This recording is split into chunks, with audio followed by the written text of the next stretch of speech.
You may not think that was a huge accomplishment, but it was. It is what got us over the finish line. So you need to give yourselves another round of applause. To the party chair, my brother Larry. On behalf of myself and Liz, our ODP state chair, we want to say thank you for your leadership. Thank you for moving this county closer and closer to becoming purple. We look forward to this county turning blue. See, in leadership, one of the traits of being successful is integrity. Integrity is in every relationship, business, and personal life. Integrity simply is defined as a person's commitment to do what is right no matter what it costs. And your party chair is a man of integrity. He's a good man, and I want to thank you for your leadership.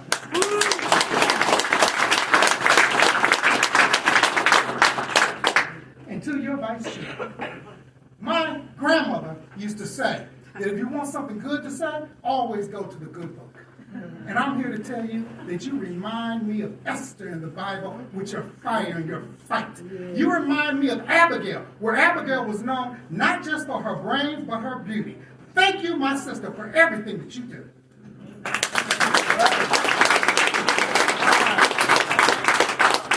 And I know Liz Walters isn't here right now, but I got to give a shout out to our ODP party chair. See, Liz, and I mean this from the bottom of my heart, she is probably one of the best county chairs that we've ever had in years.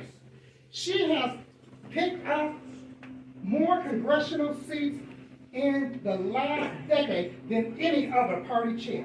She has led us in the fight to win Issue 1 August 8th, and our party has knocked on 243,992 doors, and we made over 1 million phone calls to help fight Issue 1. And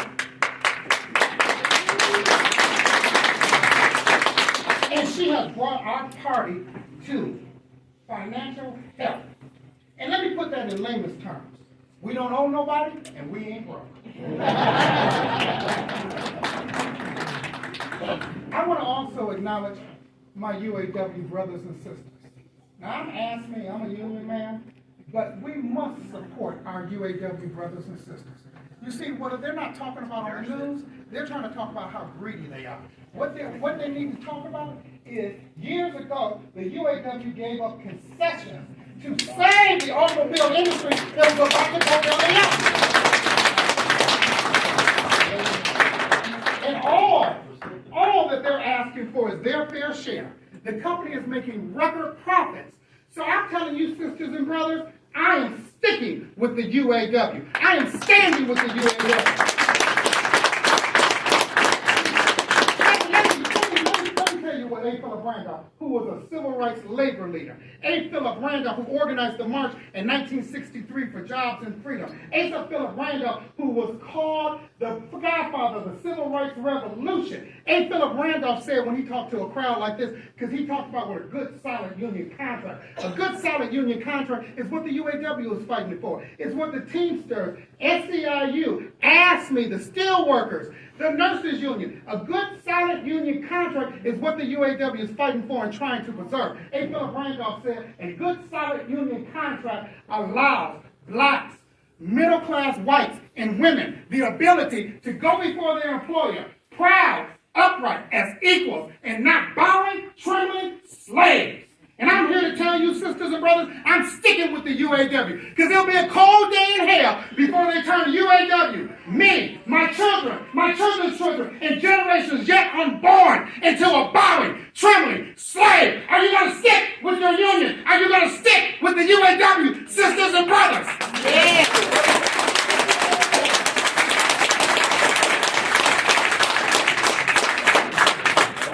So, when they called me and asked me to speak, they told me that I had 20 minutes. They told me not once, not twice, but 3 times that I only had 20 minutes. So I think they were trying to tell me that I'm a little long-winded. But guess what, folks? They were absolutely right. See, a brother like me, you got to keep on schedule. See, you got to remind me to stay on schedule. See, when I was younger, I used to talk a lot, believe it or not. and my grandmother, she would just shake her head, and she would say, that boy know he loves the sound of his own voice. And he will talk to a rattlesnake as long as he'll like. So I'm here to tell you, sisters and brothers, tonight, I am going to be mindful of the schedule. Tonight, I'm going to act like I don't love the sound of my own voice. Tonight, I'm going to stay within my time frame. Can I get an amen? I also want to apologize in advance if I mess the English language up, if I mispronounce something, if I make up a word or two, just act like you know what I'm talking about, but charge it to my mind and not my heart.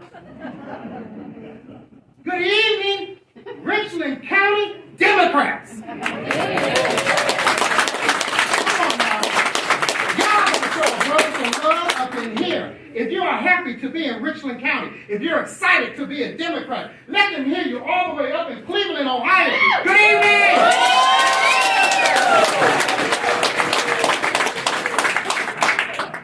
The topic of my remarks today are Democrats. It's time to move from position to purpose. It is time to move from position to purpose. Today is a good day to be a freedom fighter. Today is a good day to fight for women's reproductive rights. Today is a good day to fight for fair maps. Today is a good day to fight against voter suppression and unnecessary voter ID laws. Today is a good day to be a Democrat. My name is Andre Washington, and I proudly serve as your state vice chair of the Ohio Democratic Party, ODP.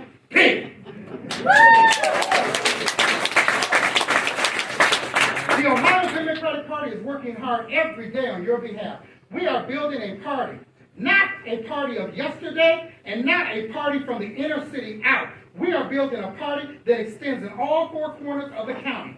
We've hired folks to work in rural Ohio. And I would be lying to you today if I told you that the Democratic Party have ignored the rural counties. We have. There's no, I can't sugarcoat it. I'm going to be honest. We have. But I'm here to tell you, sisters and brothers, under our leadership, that is about to change. Good. We didn't lose rural Ohio overnight, and we're not going to get them back overnight, but working together and not apart, we can bring them back into the family. It is time, sisters and brothers, for us to wake the sleeping giant in all of us and move from position to purpose. You see, position is something that you earn, you're promoted to, but purpose is the lifestyle. Purpose is the Democratic way. We must work with all 88 counties. We must work with every block, every club, every caucus, every council to wake the sleeping giant in us and move this state from position to purpose.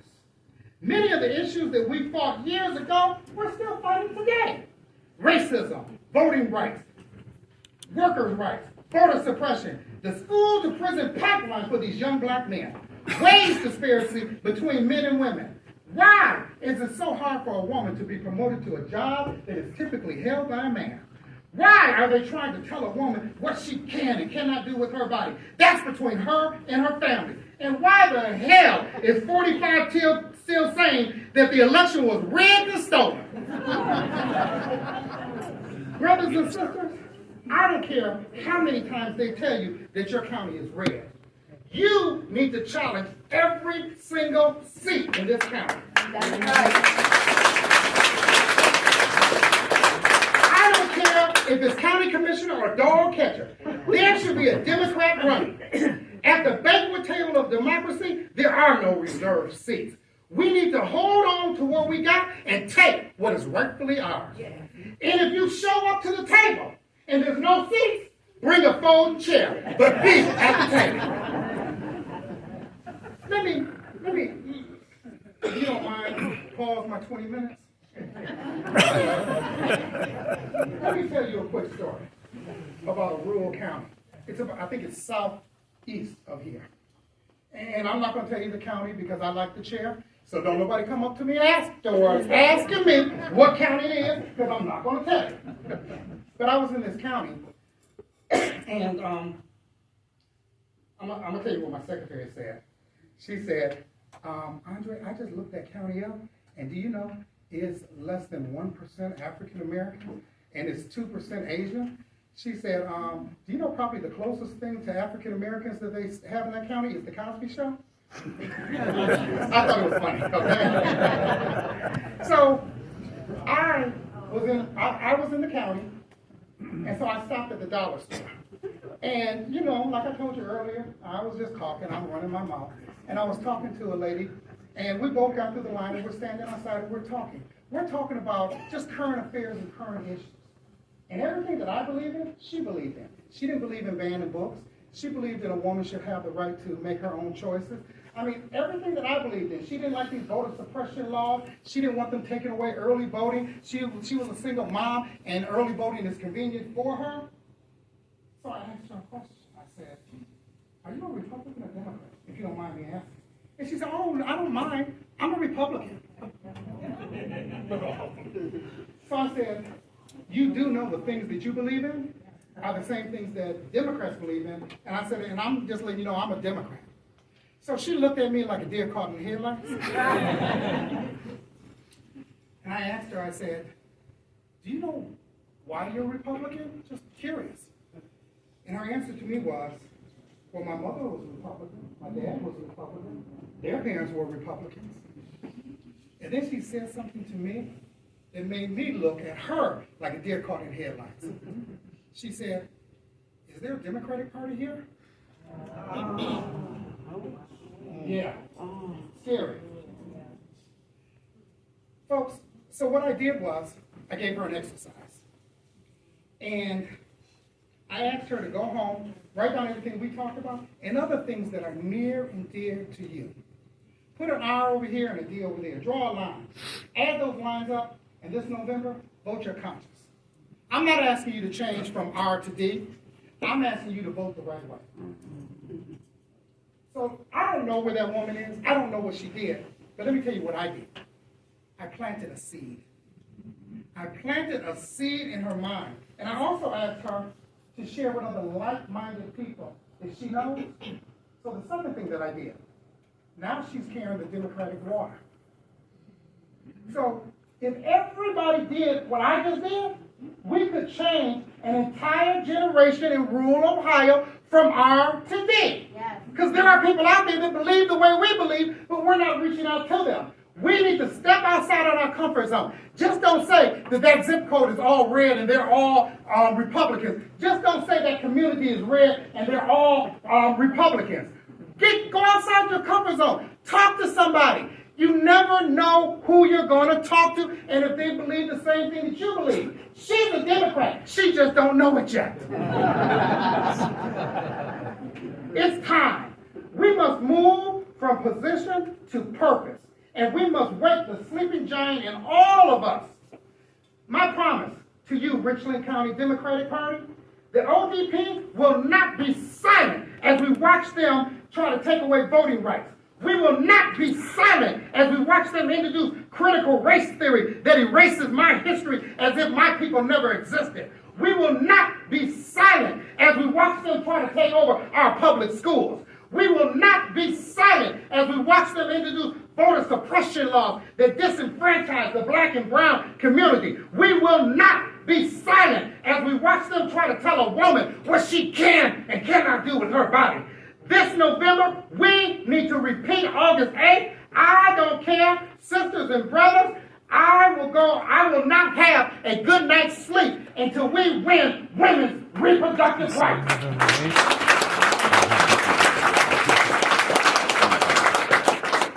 My promise to you, sisters and brothers, I will do everything in my power to get Sherrod Brown reelected. All right. Sherrod Brown, who was a native Mansfield.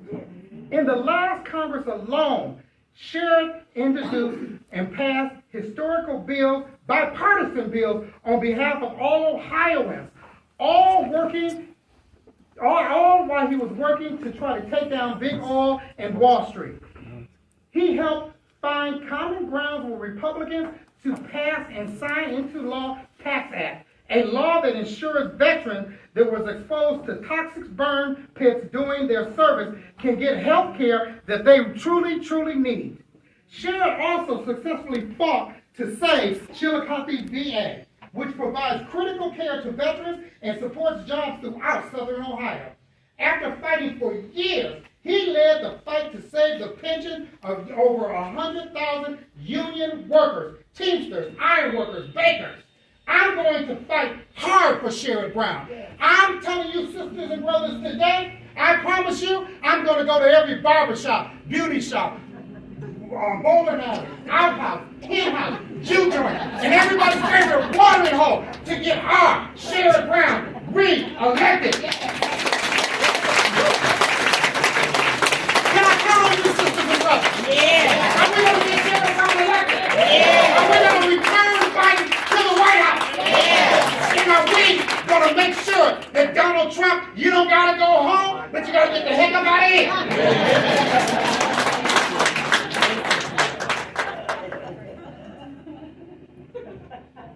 I apologize. I got one more. I'm so sorry. I may be coming up on my 20 minutes, but I got one more story to tell. It just popped in my head when I was talking about what we need to do. And I remember when I was younger, I get my activism from my grandparents. My grandfather, and I remember this like it was yesterday. We were just young kids. It was me, my cousin Jimmy, and my cousin Juan. And we, for some reason, we weren't at school that day. So my grandfather took us in his old station wagon, and he would drive around on election day, and he would pick people up, take them to the polls. And so I got to paint a picture, because you got to know my grandfather. I'm going to talk like old folks used to talk. My grandfather, he only stood knee-high to a duck's tail. He was only about so tall. And he was one of those older men that would wear suspenders with a belt. He would wear, in the summertime, he would wear socks with sandals so his toes don't get cold. Okay. That was my grandfather. And so I remember we was driving around, and my grandmother would make chicken the day before. And so in the car, we would have chicken and these bags of chips and soda. And they would give it to folks, as we're taking them around. And my grandfather, he would never tell anybody which way to vote, but he would educate them on the issues that was important to us and our community. And I remember we were driving down the street and we passed Miss Bishop. And I remember Miss Bishop because, back then, old folks used to dress up to go vote. They took pride in it. Miss Bishop had her heels on, she had a Sunday dress, she had her hat on, and she had those gloves. Miss Bishop was old school. And my grandfather pulled it up and he said, Miss Bishop, you want to ride? Where you headed? She said, I'm going to vote, Mr. Washington. So he said, get on in. So she got in and she said, ooh, my feet was hurting, much obliged. And for those that don't know what it means, that's a big thank you, okay? And so while we're driving, Miss Bishop, she just got some soda and she's just talking and my grandfather's letting her know what to expect when she gets to the polls. So then we went to Old Man Hawkins' house. And he was kind of leaned over on a cane, and my grandfather was like, boy, go on up there and help him. So we went up there and we helped Old Man Hawkins down, and we got him in the car, and same thing, he ate some chicken, he talked, dropped him off at the poll, took him back home. So then my grandfather went to a house. It was one of those shotgun houses. And it was a young woman there, and she had 5 kids. Now they were too young to go to school, but not old enough to stay by themselves. So we took all of them to the polls, and they were expected eating like they ain't never ate before. And we in our station wagon, so, we can fit the whole block in there, okay? The Brady Bunch station wagons, remember those, okay? So, after we got finished all day back and forth, my grandfather, we had to use the bathroom, so my grandfather found the first big tree, okay? We were all boys. And so, we're standing out there, and my one cousin, Juan, who's always talking, he was like, why we got to spend all day long taking these folks around? Why we got to spend our money, blah, blah, blah? Why we got to do this? Why we got to do that? And I remember my grandfather used to have this saying. And he used to say, and feel free to borrow this, that when someone is talking but they ain't saying nothing, all they're doing is bumping their gums. So treat him like an old tea kettle and just let him run out of steam. So my cousin was just bumping his gums, saying nothing. So my grandfather stood there and he put one hand under those suspenders. You know how they kind of lean back? And then he put one finger in the air. And we all knew it was time to be quiet. And my grandfather put his finger up, and my grandfather said to us, "In as much as you've done unto the least of them, in as much as you've done unto the least of them." Miss Bishop, whose feet was hurt, but was determined to get to the polls. "In as much as you've done unto the least of them." Old man Hawkins, who that was his only ride because Mr. Hawkins didn't have a car. "In as much as you've done unto the least of them." That young woman and her 5 kids, and this may have been the only meal that they had that day. "In as much as you've done unto the least of them." Sisters and brothers, my grandfather, not only was he feeding their minds, but he was feeding their bellies all at the same time. "In as much as you've done unto the least of them." So I say to you, Democrats, in as much as you've done unto the least of them, educating voters on issues and concerns in their community. Oh, in as much, I may have to start hooping up in here. In as much as you've done unto the least of them, registering voters. In as much as you've done unto the least of them, fighting for democracy in this great state. In as much as you've done unto the least of them, you've already done unto the Father. So I thank you in advance for everything that you did, because in as much as you've done unto the least of them, sisters and brothers. Thank you.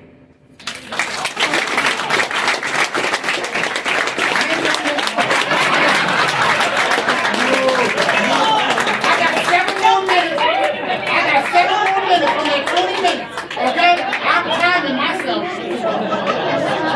Yes, I'm timing myself. But I'm going to close with this. I'm going to close with a thank you, because we are Democrats. So who are we? We are Democrats.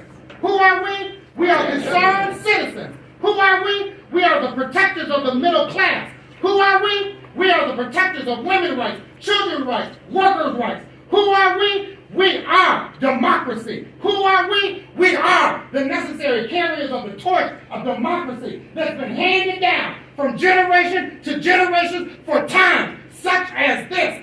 Who are we? We are the Ohio Democratic Party, ODP. May God bless each and every one of you. May God bless the great state of Ohio. May God bless Richland County Democrats. And may God continue to bless the Ohio Democratic Party. ODP.